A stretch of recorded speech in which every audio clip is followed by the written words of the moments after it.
통합사회를 공부하는 1학년 친구들 안녕하세요. 자, 시장경제와 금융이라는 새로운 대단원으로 넘어왔습니다. 지난 시간에 프린트로 함께 우리 공부를 했지만 오늘은 교과서에 필기를 하면서 같이 나가보도록 할게요. 선생님이 교과서로 이렇게 140페이지 함께 펼쳐서 필기를 도와줄 테니까 여러분도 교과서를 펼쳐서 같이 필기를 하도록 하겠습니다. 자, 140페이지 이렇게 생겼고요. 교과서를 펼치는 시간. 일단 선생님은 글씨를 크게 하기 위해서 이렇게 한번 오른쪽으로 화면을 전환해 보았습니다. 필기는 이제 형광펜이나 아니면 이제 필기하는 볼펜 이렇게 두 가지로 할 건데, 먼저 첫 번째로 제목을 외워야 되니까 형광펜 표시부터 해볼게요. 자, 자본주의가 발달하는 내용과 그 역사적인 전개 과정을 함께 공부해야 되고요. 그리고 시장 경제가 무엇인지에 대해서 배우는 첫 번째 단원입니다. 자, 국부론이라고 이제 이야기한 이 사상가가 뭐라고 하냐면요, 생산 과정을 여러 사람이 나누어서 일을 완성하는 분업이라는 게 있는데, 뭐 공장에서 보면은 이렇게 어떤 사람은 포장만 하고 어떤 사람은 자르기만 하고 어떤 사람은 붙이기만 하고 이런 분업 있잖아요. 이런 건 노동의 생산성을 촉진한다 라고 이야기하면서, 우리가 저녁을 먹을 수 있는 것은 정육점 주인이나 양조업자, 빵집 주인의 자비심, 그러니까 착한 마음 때문이 아니라 그들이 각자 자신의 이익, 다른 사람을 위해서 자비로움 때문이 아니라 자기의 이익 때문이다 라고 이야기하는 사람, 애덤 스미스라고 하는 사상가죠. 밑에 전개 과정에서 나오는데 그때 한번 자세히 살펴보도록 할게요. 자, 밑으로 내려서 우리 이렇게 되어 있는 페이지는 우리 정말 잘 알아야 합니다. 먼저 선생님이 첫 번째 줄에다가 표시를 한번 해볼게요. 먼저 자본주의라고 했을 때 얘들아, 어떤 점을 먼저 머릿속에 가장 먼저 두어야 하냐면 개인의 사유재산, 사유라는 말 자체가 공유의 반대말이기 때문에 개인의 경제활동을 인정하는 것이고요. 경제활동의 주체가 이제 국가나 공동체가 아니라 이 개인에게 둔다. 그래서 시장이라고 하는 곳에서 경제 자유롭게 어디다 쓸까? 자유롭게 경쟁하는 체제를 인정하는 곳입니다. 그러니까 국가에 의해서 계획해서 경제를 하는 것이 이제 아닌 것이죠. 계획 경제가 아닌 것. 자, 이렇게 표시해 볼게요. 그래서 이제 밑줄 교과서에 자본이 중요한 역할을 하는 경제 체제 맞죠? 사유재산제, 개인이 재산을 가지고 있어도 된다. 이거를 이제 법적으로 인정하는, 그 다음에 경제활동의 주체, 자유를 가지고 있는 것이고요. 자유가 있다. 그리고 이윤을 추구하는 것이 바람직하다라고 보는 시장 경제 체제를 바로 자본주의라고 이야기합니다. 그래서 밑에 나와 있는 이 역사적인 전개 과정 우리가 함께 공부해야 돼서 선생님이 필기를 한번 해보도록 할게요. 먼저 우리가 알아야 되는 게 이 흐름을 알아야 되잖아요. 처음에 자본주의 어떻게 생겨났는지, 그리고 산업 자본주의의 내용, 그 다음에 두 번째가 독점 자본주의, 수정 자본주의, 이렇게 신자유주의까지 이 화살표의 흐름이 있어서 여기다가 크게 선생님이 표시해 볼게요. A, D, 시간의 흐름입니다. C, D라고 해서 가장 키워드가 되는 그 땡땡 자본주의라고 하는 내용들은 전부 다 외워줘야 되고요. 먼저 선생님이 크게 한번 표시해 보도록 할게요. 여기서 지금 이제 사람 이름과 자본주의의 이름을 같이 외울 건데, 그때 어떤 배경에 의해서 이렇게 자본주의가 전개되었는지를 같이 보도록 하겠습니다. 먼저 자본주의가 처음 생겼을 때는 산업 자본주의라고 하고, 두 번째는 독점 자본주의라고 부르면서, 세 번째는 수정 자본주의라고 하면서, 마지막에 지금은 이제 신자유라고 해요. 본주의가 아니라 자유주의라고 하는 사상입니다. 자, 첫 번째 먼저 자본주의가 어떻게 태동했는지, 어떻게 시작했는지 선생님이 같이 보도록 할게요. 먼저 15세기 말에 새로운 항로 개척, 그러니까 지구에서 다른 땅, 바다를 통해서 어떤 대륙이 있는지를 개척한 이후에 유럽 사람들이 절대 왕정 중심의 중상주의 정책에 힘입게 됩니다. 중상주의는 상업, 그러니까 물건을 이렇게 사람들이 이제 주고 받고 사고 팔고 하는 것을 장려하면서, 수출은 이제 많이 다른 나라로 가는 것은 권장하고 수입은 안 했으면 좋겠어 라고 막는 보호무역을 펴는 정책, 이 중상주의 정책에 힘입어서 상품의 유통이라든지 이런 데서 이윤을 추구하는 상업 자본주의가 발달을 한 것이죠. 절대 왕정 배경에서의 중상주의 정책, 그래서 산업 자본주의, 그러니까 물건을 사고 파는 것이 발달하는 자본주의. 그 다음에 18세기 중반에 영국에서는 산업혁명이라는 게 시작됐어요. 근데 이거 중요하니까 선생님이 표시, 산업혁명. 어떻게 됐죠? 사람들이 수공업으로 만들던 것이 공장제 기계공업이 발달하게 됩니다. 그래서 대량 생산, 한 번에 하나씩만 만들 수 있었던 거를 이제 기계가 생기니까 대량 생산이 가능해지면서 산업 자본주의라는 것이 생기게 되죠. 그 다음에 애덤 스미스라고 하는 사상가가 이렇게 얘기하는 거죠. 수요와 공급을 조절하는, 이게 사상가 이름 선생님이 중요한 표시로 할게요. 애덤 스미스라고 하는 사람은 수요와 공급을 조절하는 시장의 가격 기능인 보이지 않는 손의 역할을 강조하면서, 국가의 간섭은 최대한 배제, 국가가 간섭하는 것은 싫어요 라고 이야기하는 자유방임주의 사상이죠. 간섭 싫어요, 자유방임주의 좋아요 라고 합니다. 보이지 않는 손은 시장에서 가격을 만드는 그런 것은 사람들이 다 이제 보이지 않는 손에 의해서 자동적으로 자유롭게 설정되는 거기 때문에 국가가 이 가격, 경쟁 이런 것에 간섭을 하면 안 된다라고 이야기하는 정책입니다. 사상인 거죠. 이 자유방임주의가 아주 팽배했었는데 어떻게 되니까 볼게요. 아래로 내려와서 독점 자본주의. 네, 돈을 가지고 있는 사람들이 이제 자본주의를 독점하게 되는 거예요. 19세기 말에 자본주의가 많이 발달하면서 거대한 소수 기업이 시장에 대한 지배력을 행사하게 됩니다. 자, 어떤 이제 건물을 갖고 있는 공장을 갖고 있는 사람이 있다면 이 사람의 자본가가 있어야 되는데 자본가가 따로 있고 자본을 가지고 이제 돈을 벌 수 있는 체제이기 때문에 공장을 가지고 있는 사람들이 사실 알고 보니까 한 사람인 거죠.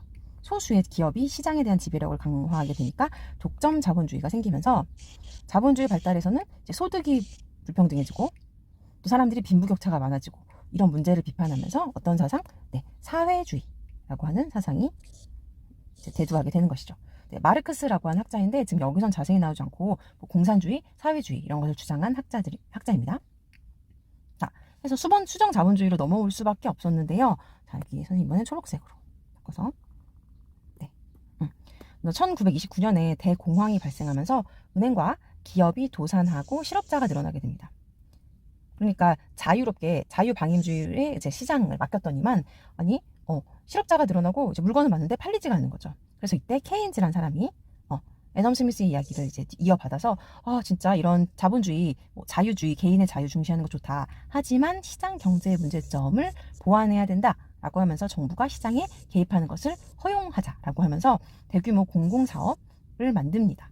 구매력도 높이고요. 정부의 정책을 이제 뒷받침해 주는 것이죠. 예를 들면 이제 나라에서 뭐 공공이라고 하면 사업 이런 것들이 있어요. 뭐 도로를 깐다든지 아니면 항만, 뭐 비행기, 배 이런 것들을 이제 국가에서 만들면 여기에서 일하게 되는 사람들 일자리가 인위적으로 생성이 되고요. 또 그 다음에 여기에서 사람들이 이 재료나 자재 같은 것들을 국가가 사서 이제 그 기업한테 제공하기 때문에 그 국가 주도의 사업에서 많은 수요와 또 공급 이런 것들을 또 창출하게 됩니다. 그랬더니 다시 뒤로 넘어와서 신자유주의 볼게요. 있잖아. 1970년에 들어서 이제 두 차례의 석유 파동이 일어난 다음에 경기가 다시 침체되면서 동시에 물가는 엄청나게 상승하는 스태그플레이션이 발생하게 됩니다. 그러니까 국가가 개입을 해도 이 시장 경제를 어떻게 마음대로 하지 못했던 것이죠. 이를 해결하려는 정부의 정책이 효과를 보지 못하고 실패를 하자 다시 한번 신자유주의가 힘을 얻었는데 여기 A에 나오는 이제 고전 자본주의죠. 자유방임주의라고 하는 것과 다시 비슷하게 이 과거의 길을 다시 걷게 됩니다. 하이에크라고 하는 이제 사상가가 나오는데요. 이 사람은 이제 정부가 시장에 개입하는 것 때문에 비효율적이 됐고 또 부패를 낳아서 이제 물건을 만들고 일자리를 창출할 때 효율적인 자원 분배를 저해하고 있다. 라고 하면서 이 구소련은 이제 여기 사회주의를 이제 도입했던 나라예요. 이제 몰락을 했죠. 세계화의 물결 속에서 신자유주의가 전 세계로 퍼져나가면서 어떻게 보면 이제 사회주의, 공산주의와 그 다음에 자본주의의 대결에서 자본주의가 승리한 것처럼 또 지금의 모습은 이렇게 띄고 있습니다. 자, 뒤로 넘어와서 다음 페이지 두 사상가의 가상대담 같이 한번 살펴보도록 하겠습니다. 우리가 사상가를 같이 다 배웠는데 지금 동시에 존재한 건 아니고 시간 순으로 보면 케인즈가 먼저 수정 자본주의고요. 그 다음에 하이크가 그 다음 바로 신자유주의입니다. 그래서 케인즈 다음이 이제 하이크인 건데요.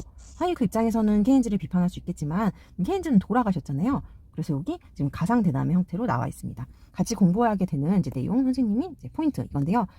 각각 주장하는 주요 내용 그리고 시대적 배경이 어땠기 때문에 이런 주장을 하게 됐는지까지도 같이 한번 보도록 할게요. 먼저 케인즈는 선생님이 어떻게 좀 진한 색깔로 하고 싶은데 진한 색으로 표시 한번 해보도록 할게요. 네. 먼저 정부의 적극적인 개입을 통해서 시장의 질서를 지켜야 한다. 그러니까 이 사람도 자유주의 맞고요.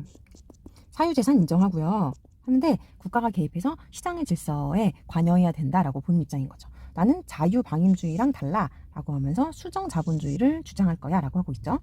그래서 이번에는 이제 하이크가 이야기합니다. 나는 정부가 개입을 안 했으면 좋겠어. 왜냐하면 시장과 자유로운 경쟁의 이런 것들 자유야말로 사회 발전의 필수적인 요소이기 때문에 개인들이 자유 경쟁에서 시장 활동을 해야 된다라고 봅니다. 정부로부터 시장의 자유를 지켜야 한다라고 주장을 합니다. 시대적 배경과 함께 살펴보면 네, 케인즈가 이야기하는 것이죠. 밑으로 한번 내려볼까요?